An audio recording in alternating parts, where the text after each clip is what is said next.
from the Grand Rapids area, the cool side of Michigan. The cool side of it, except for Milford, of course.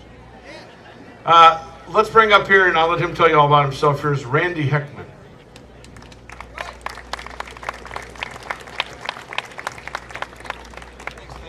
Hey, thank you so much. Appreciate that very much. And it's great to be here. It's been fun meeting so many of you around this area here in Milford. I am from the West Michigan area. And just a little about myself. Was a Navy veteran. Any other veterans here? And came back to Grand Rapids. I was a prosecutor. Ran for judge at age 27, not because I wanted to be a judge, but because I wanted to change juvenile court. And I beat a well-known incumbent in doing that and was able to make those changes because our juvenile court actually was paying people who were breaking the law, and that doesn't make a lot of sense any more than a lot of the things going on in Washington today make any sense. And frankly, in a sense, history's repeating itself. Being a senator, a U.S. senator, means very little to me, but what means a lot to me is changing our country and saving it from the brink of disaster, which is the direction it's going. My wife and I have 12 children. We have 21 grandchildren. That applause is for Marcia, not for me. She had the hard part. I had the easy part, trust me. But I cannot, in good conscience, sit around on the sidelines and let my nation go over the edge. And that's where it's going. You know the specifics.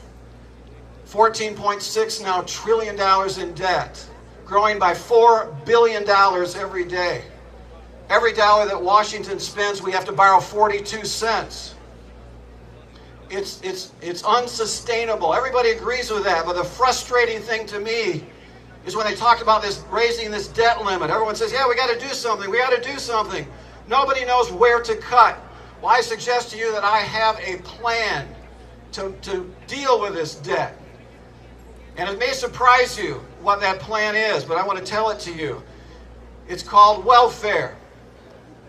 We need to make changes in major welfare reform in this country, people. Do you realize that all the wars that we have fought, from the Revolutionary War to present, have cost America $6.4 trillion? A lot of money. We started a war on welfare in 1964 to build this great society. You know, the liberals have this concept of utopia. If we just spend one more dollar, one more program, one more regulation, we're going to save the day. The reality is we have spent in excess of $16 trillion in this war on welfare. And as Ronald Reagan said in 1988 in a State of the Union address, he says, you know, we've engaged in this war on welfare, and guess what? Or war on poverty. Guess what? He said, poverty won. And that's reality. We have more poor people in America today than we did when we started in 1964. Continuing to do the same thing, expecting a different result, is insanity. So what do? We are enslaving the very people that are connected to government in that way, and that's not loving to them. We need to empower these people. And I wish I had time to get into the details, but in Grand Rapids, we're starting a program that is called Urban Social Enterprise. It's huge. It combines business and education and the faith community in a very positive way. It's working to move people from welfare to actual jobs, not just MIC jobs, but real jobs, because business is involved in this thing. We need the input from the people in the community. We have to go from entitlement to empowerment, from enslavement to empowerment. We need to empower people to be participants in our culture. That's the only way it's going to work, and we have a plan to make it happen. The alternative is chaos for our country. And I cannot, in good conscience, stomach that. That's why I'm running for this job. We need to change. We need to change agents. We need to go to Washington and make changes there. But we also need to make changes here. It's going to involve all of us at some level. And again, this program is a private program. It empowers people. They set the agenda. We help them.